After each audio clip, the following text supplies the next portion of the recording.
kabarnya pagi hari ini Bapak Ibu? Tadi pertama kali saya masuk, saudara, saya melihat ada seperti para malaikat-malaikat Tuhan. Apa itu saudara? Saya melihat para pengerja yang pada pakai baju putih. Dan aku kepikiran loh, aku baju kok nggak baju putih kan gitu. Dan aku nggak ingat kalau hari ini ada pelantikan para pengerja ya.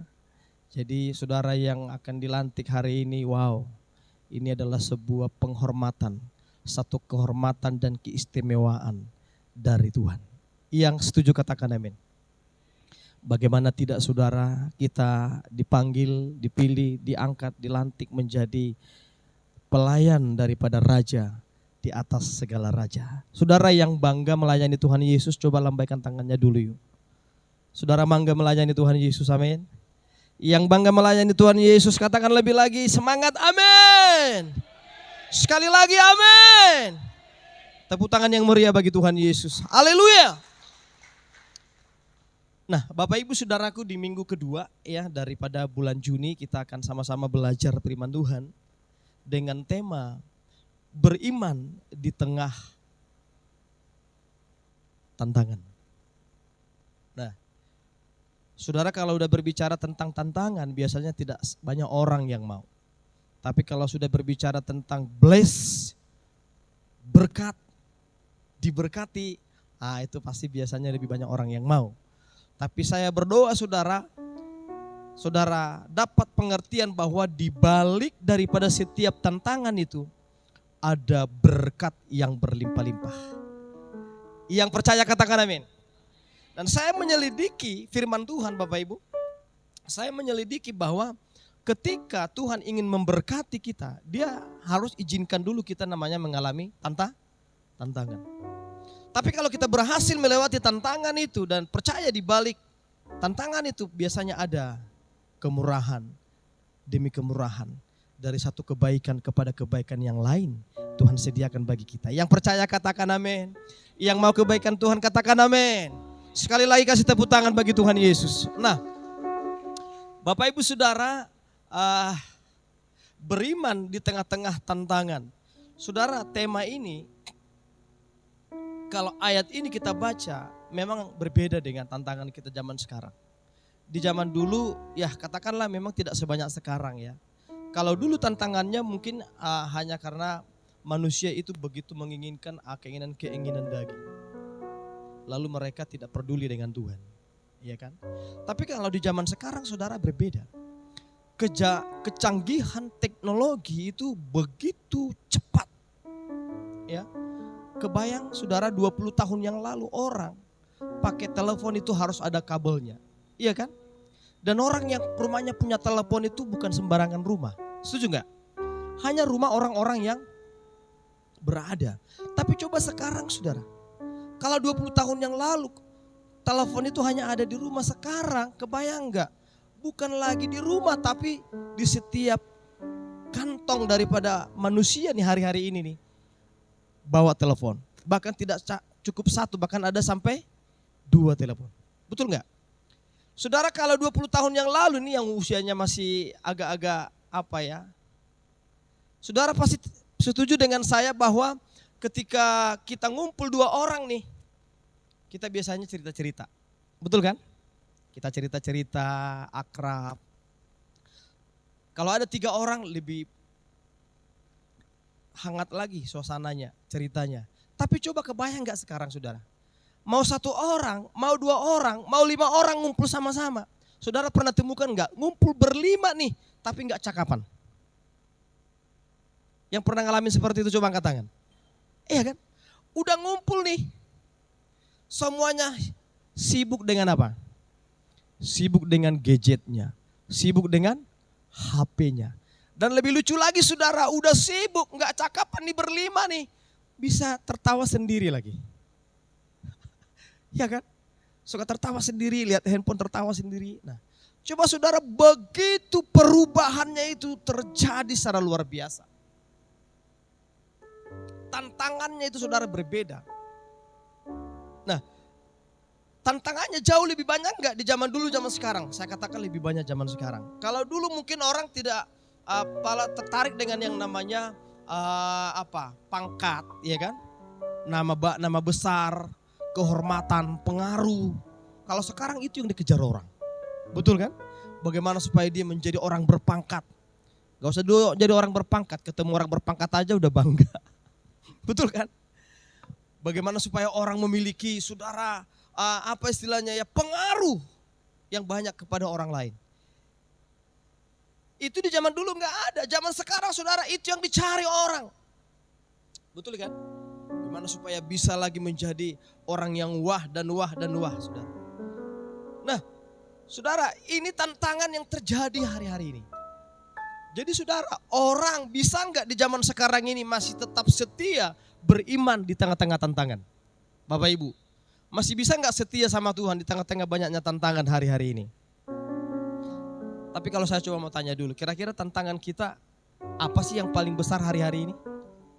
Bapak Ibu? Tantangannya apa hari-hari ini kira-kira yang paling besar mendominasi, mempengaruhi hidup kita?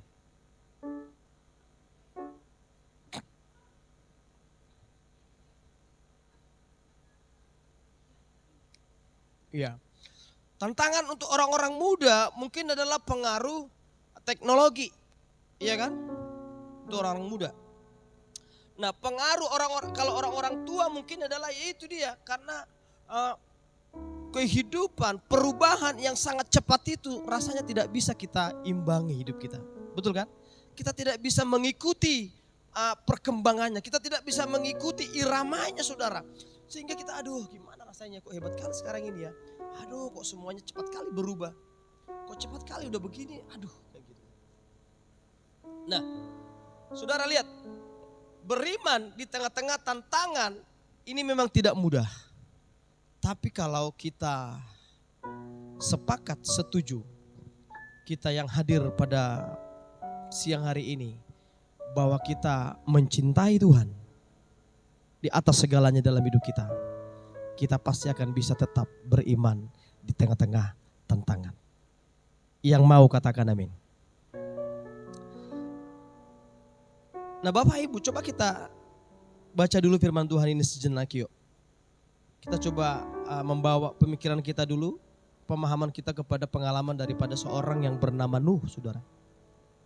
Nah, tantangan yang dialami Nuh memang di zaman itu adalah Bapak Ibu, tantangan yang dari orang-orang di sekelilingnya yang begitu hidup dengan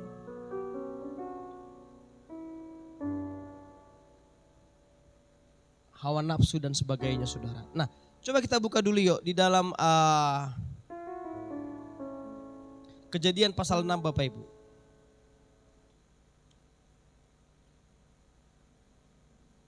Kejadian pasal yang ke-6. Ayatnya yang ke-9.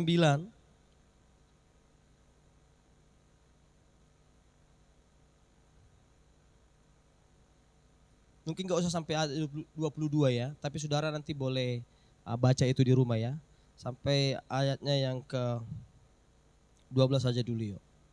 Atau sampai ayatnya yang ke-13. Atau sampai ayatnya yang ke-14 saja.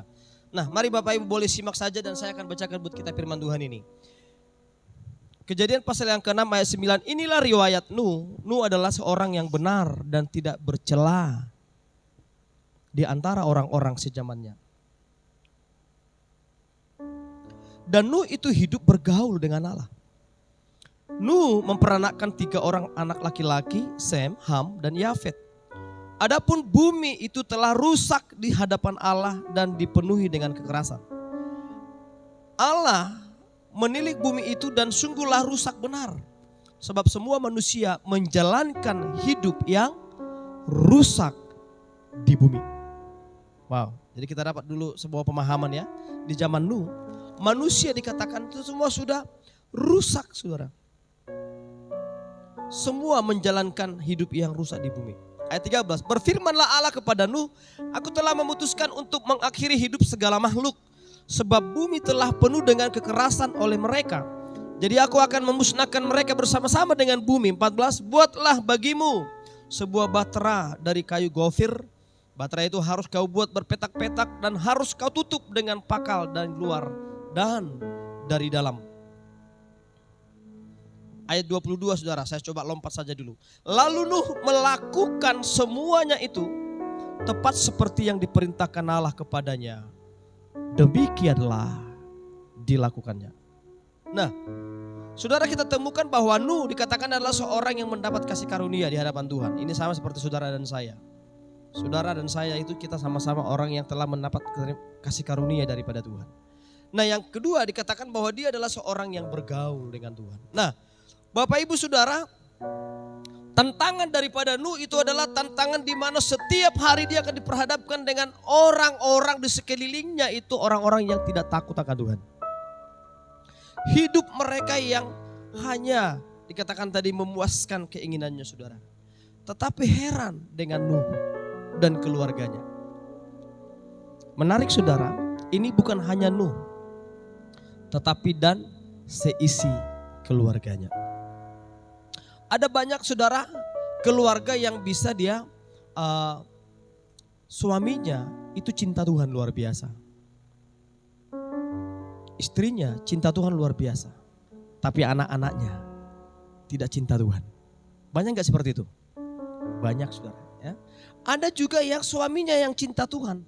Tapi istrinya enggak. Ada gak seperti itu? Ada. Ada juga yang istrinya saja yang cinta Tuhan. Suaminya enggak. Suaminya jarang ibadah. Rajinnya itu ke parter tua. Ada gak seperti itu? Tapi di GBK Kilang Mili gak ada. Setuju gak? Yang suami-suami, bapak-bapak katakan dulu amin. Iya kan? Nah, jadi keluarga seperti keluarga Yusuf, Nuh ini sudah keluarga yang komplit saudara. Kenapa? Suami, istri, anaknya 3, menantunya 3, semuanya apa? Cinta tuh, cinta Tuhan. Wow. Saya mau tanya dulu nih bapak-bapak sama ibu-ibu. Kira-kira bapak ibu bahagia enggak? Senang enggak kalau melihat anak-anakmu, anak-anak kita dari muda itu cinta Tuhan? Orang tua setuju ya? Bahagia ya? Melihat anak-anaknya melayani di gereja, rajin ibadah, main musik, seperti Jepri ini kan? Seperti para singers, ya kan? Ini orang tuanya pasti senang, bangga kan? Lihat anak-anaknya itu melayani. Suami-suami saya mau tanya dulu, kalau istrimu melayani di gereja, terlibat di gereja, aktif di gereja, hai bapak-bapak, senang gak? Yang gak senang coba angkat tangan. Senang betul, iya kan? Iya dong, saya percaya kalau udah ibu-ibu itu rajin di gereja, pastinya firman Tuhan itu akan membawa dia menjadi wanita yang cakap, bijak, berdampak bagi keluarganya. Setuju katakan amin. Saya juga setuju pastinya ibu-ibu akan senang kalau suaminya melayani dan rajin di gereja. Ada enggak ibu-ibu yang tidak senang kalau suaminya ke gereja? Coba angkat tangan. Enggak ada ya? Semua senang ya kalau suaminya ke gereja ya? Nah, saudara, Nuh, istrinya, anaknya dan menantunya saudara itu semua cinta Tuhan, setia mengasihi Tuhan. Di zaman di mana orang-orang pada waktu itu saudara tidak peduli dengan Tuhan. Nah, saudara itulah yang membuat kenapa Nuh ini begitu sangat disayangi oleh Tuhan. Ya, saya mau tanya dulu, hai bapak-bapak, mau nggak engkau disayangi Tuhan dan keluargamu? Yang bapak-bapak coba angkat tangan dulu. Bapak-bapak mau nggak keluargamu disayangi Tuhan? Semua mau, amin. Setuju, amin. Nah, itu Nuh begitu saudara. Nuh itu disayangi Tuhan, dikasihi Tuhan. Dan yang luar biasa dari dia yang patut kita puji adalah kenapa kok dia bisa itu satu keluarga itu semuanya cinta Tuhan. Ini susah sekarang ini Bapak Ibu. Saya udah temukan. Jangankan jemaat, jangankan pengerja, pendeta saja, banyak yang juga kadang-kadang anaknya enggak. Pendetanya, ibu gembalanya itu baik Tuhan, cinta Tuhan, luar biasa. Tapi anaknya mau enggak? Enggak cinta Tuhan. Mau banyak kan? Bandel lagi ada lagi. Saya temukan banyak itu saudara. Saya udah terbiasa dari rumah gembala ke rumah gembala kan. Dan saya tahu, aku kadang-kadang bertanya juga. Kok enggak bisa ya satu keluarga itu semua itu cinta Tuhan. Nah, tetapi Nuh berbeda saudara. Dia seisi rumahnya itu cinta Tuhan. Wow, ini dahsyat saudara. Nah, saya percaya kita rindu punya keluarga seperti keluarganya Nuh. Amin Bapak Ibu. Di mana semua keluarga kita, anggota keluarga kita itu menjadi cinta, beriman kepada Tuhan. Dan pada akhirnya saudara, apa yang terjadi dalam pengalaman daripada Nuh? Pada akhirnya saudara, dari sekian banyak orang di zaman itu, hanya Nuh dan keluarganya yang diselamatkan oleh Tuhan. Saya berdoa saudara, jangan terjadi lagi seperti itu di zaman sekarang. Betul kan? Kalau sampai terjadi saudara, waduh, gak tahu kita kira-kira diselamatkan gak ya?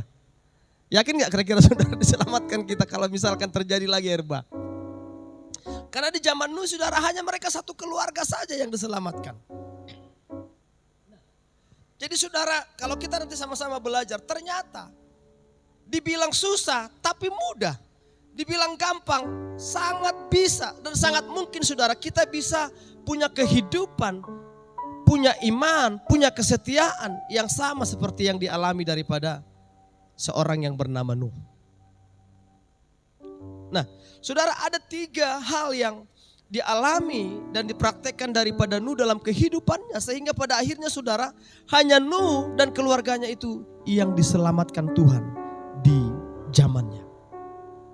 Apa itu Bapak Ibu? Nah, mari kita akan sama-sama belajar yuk, next. Nah saudara, yang pertama next, yang pertama saudara. Yang pertama saudara, bahwa Nuh itu adalah memiliki praktek iman, yaitu ketaatannya kepada Allah.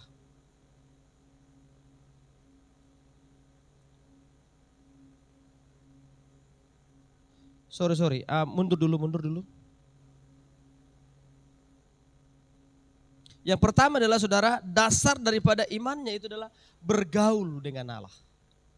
Nah, jadi rahasia kenapa Bapak Ibu, Nuh dan keluarganya itu dipelihara Tuhan. Sederhana. Mereka menjadi, atau orang tua atau Nuh itu apa? Bergaul dengan Allah. Saya mau tanya dulu, Bapak Ibu kira-kira di zaman sekarang susah nggak bergaul dengan Tuhan? Susah atau gampang? Bergaul dengan Tuhan perlu bayar nggak sekarang ini? Enggak kan? Enggak saudara. Saudara, kita sudah diberi kasih karunia. Apa kasih karunia? Perkenanannya Tuhan. Artinya saudara, kapan aja, di mana saja, saudara dan saya diberi hak yang sama untuk bisa datang, bergaul, terhubung, mencari Tuhan. Setuju, katakan amin. Saudara, dia tidak akan pernah menolak engkau.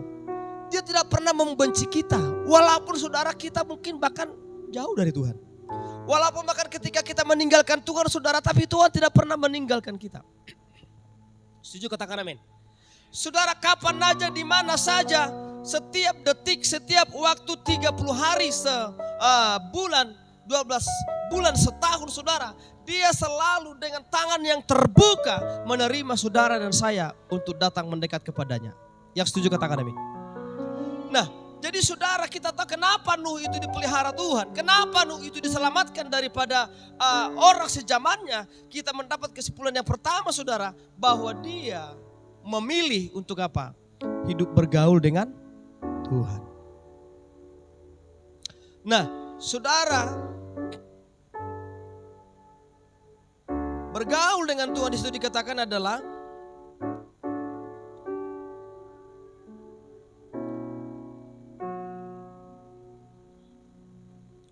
berarti membangun relasi, memiliki kerinduan untuk senantiasa dekat dengan Tuhan. Pada masa kini kita bisa melakukan dengan doa, pujian, penyembahan, saat teduh, dan hal-hal lain yang bisa kita lakukan dalam perkara-perkara rohani. Nah, saudara, bergaul dengan Tuhan itu adalah pilihan. Katakan, bergaul dengan Tuhan itu pilihan. Jadi saudara, Tuhan tidak akan memaksa engkau dan saya. Tapi saudara diberikan hak kapan aja. Kapan aja saudara memilih untuk apa? Untuk membangun relasi, membangun hubungan, membangun intimasi, membangun kedekatan dengan Tuhan. Saudara, kita diberi kesempatan kapan aja saudara. Dan di mana saja. Ini bukan masalah lamanya. Tapi saya pernah menonton satu cerita tayangan tentang Nuh. Nuh itu saudara seorang yang bahkan di satu kali ketika dia sedang membangun bahtera Nuh. Itu kan nggak sebentar ya, itu lama. Bahkan ada film-film Hollywood yang menceritakan, tapi saya nggak sarankan saudara nonton film itu dengan judul Noah ya. Film Noah itu produksi Hollywood. Di situ dibikin bahwa yang membangun bahtera Nuh itu adalah raksasa-raksasa. Itu tidak ditulis dari Alkitab. Berarti itu kan nggak tepat ya kan. Yang jelas adalah bahwa Nuh itu yang membangun daripada bahtera.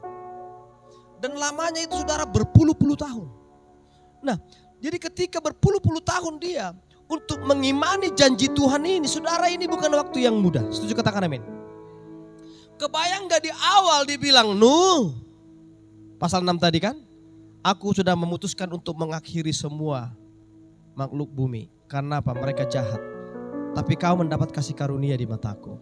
Buatlah bahtera supaya keluargamu hidup. Nah, setelah itu saudara, mungkin butuh waktu berpuluh-puluh tahun lagi. Tuhan belum tentu bicara kepada Nuh. Dan dia mulai bimbang. Dia mulai ragu, benar gak ini dari Tuhan? Jangan-jangan ini halusinasiku. Jangan-jangan ini hanya aku terlalu terobsesi dengan Tuhan. Iya kan? Belum lagi orang yang mulai mencemooh dia. Mengatakan bahwa dia orang gila. Memang sekali-sekali kalau ikut Tuhan itu harus rada-rada gila. Iya kan? Orang pasti bilang, Nuh kamu gila. Orang mah bikin perahu itu di pantai. Iya, di tepi danau, tepi pantai, tapi kamu bangunnya di atas gunung. Itu kan pasti dibilang gila dia. Memang kalau mau sungguh-sungguh ikut Tuhan saudara harus seperti berbeda dari orang kebanyakan. Setuju, katakan amin. Orang yang beriman sungguh-sungguh kepada Tuhan itu berbeda dia cara menanggapi Tuhan. Nah, saudara, jadi satu kali Nuh ini saudara seperti dia berusaha ingin supaya Tuhan memberikan konfirmasi lagi. Tuhan, aku gak salah nih. Kok rasanya ini gak tepat ini bangun bahtera sekian lama ini. Lalu udah pun mau jadi tapi kok gak ada tanda-tanda kalau akan terjadi banjir. Atau bumi akan ditenggelamkan Tuhan. Jadi ada satu, kadang-kadang dia harus mengalami kebimbangan saudara. Tapi satu kali dia berusaha mencari wajah Tuhan. Dia bilang, Tuhan kenapa engkau diam? Berbicaralah kepadaku. Saudara, dalam pengiringan kita akan Tuhan, akan kita mengalami masa-masa seperti itu. Iya kan? Ketika saudara diperhadapkan dengan masalah, doamu belum dijawab Tuhan, masalahmu belum ada jalan keluarnya. Iya kan? Kau udah berdoa, sudah bergumul saudara, tapi belum terjadi apa-apa. Nah, saudara mulai ragu, Tuhan benar enggak ini? Nah, tapi kita melihat daripada Nuh, keteguhan imannya, dia tetap apa? Setia, percaya, beriman kepada Tuhan. Amin Bapak Ibu. Nah, di zaman sekarang Bapak Ibu Saudara, untuk menjadi bergaul dengan Tuhan, saya mau katakan ini dibilang susah tapi mudah, dibilang mudah juga tapi perlu harga yang harus dibayar. Katakan harga harus dibayar. Saudara, kalau engkau mau komitmen bergaul dengan Tuhan, maka saudara harus meluangkan waktumu dengan Tuhan. Kita jangan memberikan waktu kita dari sisa-sisa hidup kita. Sisa-sisa dari waktu kita. Setuju, katakan amin. Jangan saudara bergaul dengan Tuhan tapi hanya berdoa 3 kali sehari. Dan itu pun hanya 2 menit, 1 menit. Apa itu 3 kali sehari berdoa? Doa pagi, doa makan sarapan, doa makan siang, dan doa makan malam. Iya kan? Jangan hanya ini saudara, ini namanya bukan bergaul. Ini hanya ngasih tahu Tuhan kalau aku mau makan nih Tuhan, aku mau makan nih. Amin. Makasih berkatmu, amin. Nah, bergaul saudara-saudara harus membayar harga. Kita harus memberi waktu-waktu kita yang terbaik kepada Tuhan. Pagi hari, saudara masih jam 5, masih ngantuk, pengen tidur. Ya kan? Ngantuk kali, tapi saudara memilih untuk bangun. Lalu mulai berkata, Tuhan Yesus, selamat pagi. Makasih hari ini. Tuhan berikan aku kesempatan lagi untuk hidup. Saudara pernah enggak berkata begitu sama Tuhan pagi hari? Iya kan? Yang sering apa? Begitu bangun, cari handphone. Status apa kira-kira ya? Ini kira-kira si ini apa ya? Aku kemarin update. Aku ikutin nih ceritanya dia. Coba kan? Bergaul dengan Tuhan, saudara-saudara harus lebih dulu mencari Tuhan. Amin, Bapak Ibu. Kita harus memberi waktu terbaik kepada Tuhan. Nah, dan dengar baik-baik Bapak Ibu. Dia Tuhan yang healing dengan hati kita. Dia Tuhan yang melihat dan mengetahuinya. Apakah kita memang sudah mempersembahkan hati kita yang terbaik atau waktu kita yang terbaik kepadanya. Dan bukan hanya sisa dari waktu kita. Nah kalau saudara bangun pagi-pagi saudara mungkin gak bisa bangun jam 5, tapi saudara bisa bangun setengah 6. Itu pun masih waktu yang terbaik. Amin. Ibu-ibu mungkin gak bisa karena pagi hari dia harus buru-buru, dia mempersiapkan makanan, dia harus langsung ke dapur. Bisa dia cari waktu di jam-jam tertentu. Setelah dia selesaikan semua tugasnya, lalu dia mencari waktu sebentar. Lalu dia duduk di kaki Tuhan. Lalu dia mulai menyapa Tuhan. Bergaul dengan Tuhan. Amin. Lalu ibu-ibu bilang, Tuhan, terima kasih hari ini Engkau sudah memampukan aku melakukan semua. Saya percaya aku bisa karena Engkau yang menyertaiku. Amin ibu-ibu. Bergaul saudara. Bergaul dengan Tuhan. Nah, kesuksesan daripada Nuh bagaimana di tengah-tengah hancurnya moralitas daripada orang-orang di zaman itu saudara. Karena dia bergaul dengan Tuhan. Bergaul dengan Tuhan atau membangun hubungan dengan Tuhan, memilih untuk bersama-sama dengan Tuhan saudara, itu akan menarik kuasa Tuhan. Nah saudara kalau sedang berdoa, saudara merasakan hadirat Tuhan. Hadirat itulah yang mendatangkan kuasa atas hidup kita. Yang mengerti katakan amin.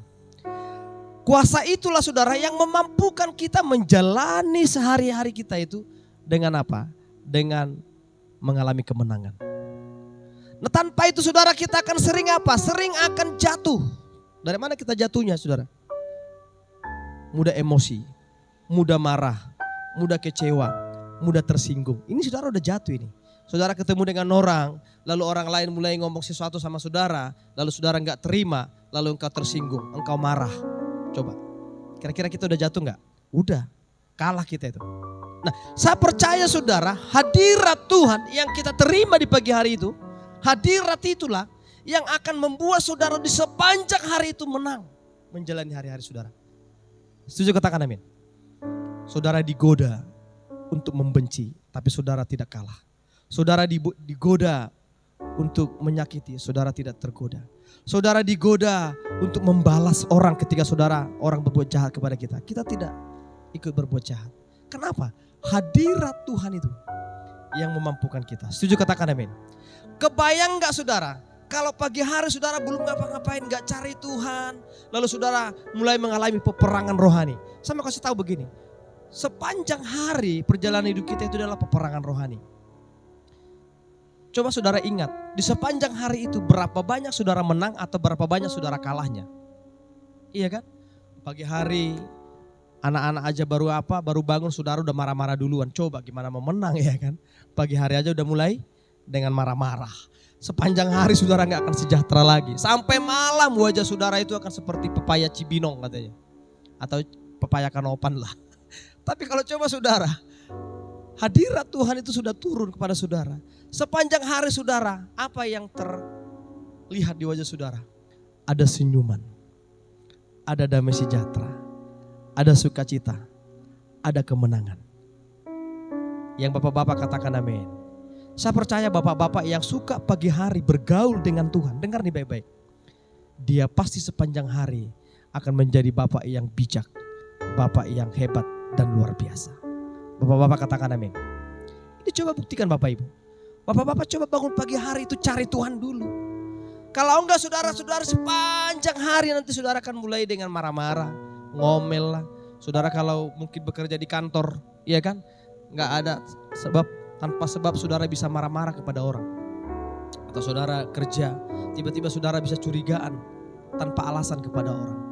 Tapi saya percaya kalau sudah engkau bergaul dengan Tuhan pagi hari, maka hadirat Tuhan itu akan memelihara hati kita, memelihara pikiran kita, yang akan menuntun kita di sepanjang hari itu. Lalu setiap keputusan, setiap perkataan, setiap tindakan yang kita perbuat itu menjadi selaras dengan Tuhan. Yang setuju katakan amin. Yang mau kasih tepuk tangan bagi Tuhan Yesus. Nah, yang kedua saudara, saya kalau udah jam 12 juga ya. Cepat aja ya. Yang kedua saudara, Nuh, kita belajar dari Nuh adalah hasil dari imannya. Atau praktik imannya dulu saudara. Yang kedua, next. Praktik imannya itu adalah ketaatan kepada Allah. Katakan taat kepada Allah.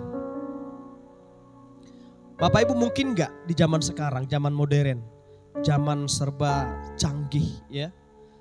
Zaman yang semuanya sudah ada di gadget. Iya kan, sekarang buka pagar rumah bisa dari sini, betul kan? Buka mobil juga bisa dari sini. Buka pintu kantor juga bisa dari sini, betul kan? Semua saudara bisa lakukan dari handphone. Kira-kira mungkin gak di zaman sekarang ini saudara, kita masih bisa taat kepada Tuhan? Wow, ini luar biasa imannya ibu ini. Masih bisa taat. Tapi saudara, saya mau kasih tahu, memang harga ketaatan itu mahal. Katakan harga ketaatan itu mahal. Tapi kalau saudara sudah memilih untuk taat, dengar baik-baik, di balik ketaatan itu pasti ada gift, ada bless, ada damai, ada sukacita yang daripada Tuhan. Setuju katakan amin. Saya cerita dulu beberapa tahun yang lalu, satu kali saya pernah berdoa malam hari. Saudara, tiba-tiba saya merasa seperti Tuhan bilang kepada saya, sekarang kamu jangan di situ, jangan berdoa, pergi. Pergi kemana? Ini udah malam. Itu sekitar jam 11 malam. Kemana Tuhan? Tiba-tiba aku dikasih tahu, di sana ada orang lumpuh. Pergi kamu doakan. Ya Tuhan, jam 11 malam bangun rumah orang, ya gak mungkin lah. Iya gak? Ini beneran saudara. Saya bergumul di hati saya, mau taat atau enggak? Mau taat atau enggak? Mulai berpikir, nanti bangunin rumah orang gak enak ini Tuhan. Tapi terakhir aku memilih, ya udahlah aku pergi aja Tuhan. Ya sudah aku pergi saudara. Saya pergi dan benar saya ketok rumahnya. Dan saya bilang, Pak mohon maaf saya mengganggu malam hari ini. Iya ada apa Pak? Saya mau mendoakan anak Bapak yang udah lumpuh. Yang lumpuh ini sudah gadis saudara. Udah besar, dewasa. Tapi dia lumpuh mulai dari anak-anak. Udah 18-an tahun. Nah saudara, saya mulai berdoa. Saya mulai teriak. Saya mulai sampaikan doa-doa yang menurut saya bisa. Tahu saudara apa yang terjadi? Yang lumpuh itu masih tetap lumpuh dan tidak sembuh. Ada setengah jam lebih aku mendoakan saudara gak sembuh. Lalu saya memilih pulang. Saya pamit dari yang punya rumah dan saya kembali. Lalu saya merasa seperti gak enakan. Tuhan ngapain kau suruh aku ke sana kalau toh juga gak Tuhan sembuhkan? Nah, mulai ngedumel nih kan. Mulai ngedumel nih.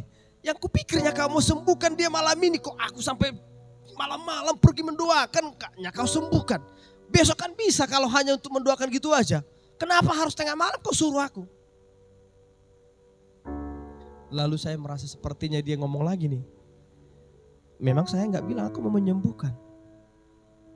Tapi saya mau ingin melihat apakah kamu mau pergi taat ketika saya suruh. Wow. Coba saudara. Dia gak mau sembuhkan orang lumpuh itu. Tapi dia hanya ingin melihat apa? Ketaatan. Dan jujur saudara, masih banyak juga sering juga saya memang kadang menolak untuk melakukan seperti yang dia mau. Karena memang harganya nggak mudah saudara. Berat, harganya terlalu mahal. Tapi ayo kita sama-sama belajar. Kenapa Nuh, saudara, berhasil menjaga imannya kepada Tuhan? Dia apa? Belajar taat kepada Tuhan. Nah saudara, dari mana kita tahu bahwa Tuhan berbicara kepada kita? Melalui firman Allah. Setuju, katakan amin.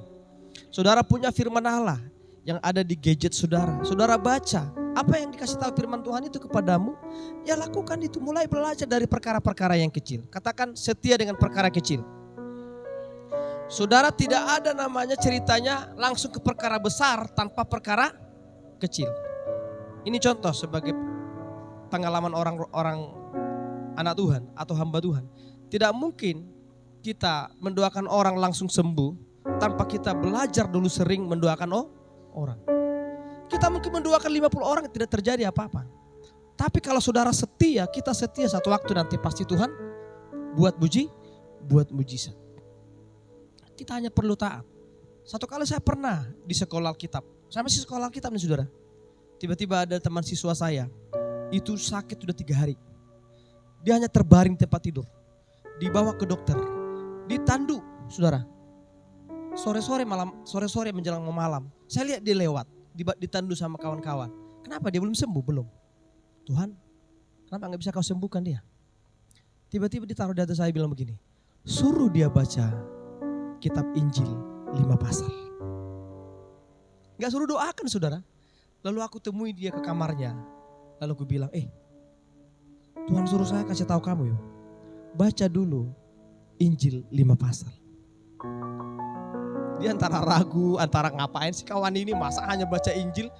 Kalau berdoa masih mending ya kan. Orang sakit itu yang disuruh ngapain? Didoakan, ini gak suruh baca Injil saudara.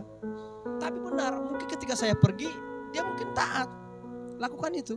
Pagi hari saya lihat dia udah ikut apa? Bersih-bersih, kan ada kelompok kerja. Saya lihat, udah nyapu dia. Lalu ketemuin, kau udah sembuh? Iya puji Tuhan, lalu diangkatnya saya saudara. Padahal malamnya dia masih terbaring dia. Dibawa ke rumah sakit pun dia harus ditandu. Nah saudara, harga ketaatan itu memang tidak mudah. Tapi kalau saudara kita taat, di balik ketaatan ada damai sejahtera, ada sukacita. Yang mau katakan amin. Nah saudara, ayo Bapak Ibu belajar yuk. Mau sampai berapa lama kita menjadi anak Tuhan, tapi kita tidak mau bertumbuh. Iya kan? Udah mungkin kita 15-20 tahun jadi anak Tuhan, tapi kita masih saja makanannya itu hanya bubur. Gak mau makanan keras. Betul ya? Tapi ayo saudara, kalau kita sudah dewasa, maka kita itu makan makanan keras saudara. Jangan lagi suka makanan-makanan yang lembek. Karena yang lembek itu makanan anak kecil, betul kan? Tapi kalau orang dewasa makanannya yang keras. Terima proses dari Tuhan. Amin Bapak Ibu. Nah, Nuh dan keluarganya saudara, mereka memilih taat. Saya pelajari Alkitab berapa lama kira-kira. Saya coba cari tahu, memang tidak ada ditulis ayatnya berapa puluh tahun ya kan. Membangun bahtera. Tapi itu ada sekitar kurang lebih sekitar 75 tahun. Kurang lebih ya. Membangun bahtera. Lama gak itu? Lama saudara. Bangun sekian lama. Aduh. Pasti bosan dia. Pasti mungkin banyak proses dia ingin mundur. Pasti dia bilang Tuhan ini udah gak benar ini. Ada masa-masa itu. Jenuh mungkin. Tapi satu hal yang tetap ada di dalam hatinya. Dia tetap rindu untuk tetap setia. Beriman kepada Tuhan. Amin. Nah Bapak Ibu Saudaraku yang dikasihi Tuhan. Ayo di zaman sekarang. Di generasi kita hari-hari ini. Ayo saudara mulai belajar untuk taat kepada Tuhan. Kurangi saudara, kita selalu mengabaikan Tuhan. Mulai belajar, mulai dengan apa saudara? Dengan kita rajin menyembah kepada Tuhan, rajin beribadah. Saudara, ini perkara kecil, setuju katakan amin. Beribadah itu perkara kecil saudara. Dan saya kasih tahu begini. Mohon maaf ini saya harus kasih tahu. Kita rajin beribadah bukan berarti Tuhan menjadi lebih sayang sama kita. Kita rajin memberi kepada Tuhan, bukan berarti Tuhan makin sayang sama kita. Kenapa? Karena Tuhan sudah sayang sama kita. Setuju, katakan amin. Jadi saudara, kalau kita datang beribadah, rajin memberi persembahan sama Tuhan, rajin berkorban sama Tuhan, rajin melayani di gereja, terlibat aktif di gereja, itu mungkin tidak membuat Tuhan tambah sayang. Kenapa? Tuhan sudah sayang saudara dan saya. Yang ada apa? Kita semakin sayang, semakin cinta sama Tuhan. Setuju, katakan amin. Jadi semua yang kita lakukan itu saudara supaya kita makin sayang sama Dia. Kenapa? Karena endingnya nanti saya percaya saudara dan saya setuju. Di surga hanya ada tempat untuk orang-orang yang cinta kepada Tuhan. Setuju, katakan amin. Setuju, katakan amin. Kalau saudara sekarang sudah cinta Tuhan, saya percaya tempatmu sedang disiapkan di sana. Tempat kita sedang disiapkan. Haleluya. Itulah sebabnya saudara, mari selama kita di bumi ini belajar terus untuk semakin taat, semakin dengar-dengaran, semakin setia, semakin belajar melakukan firman Tuhan saudara. Dan selalu dimulai dengan apa? Setia dari perkara yang kecil. Maka Tuhan percayakan perkara yang besar.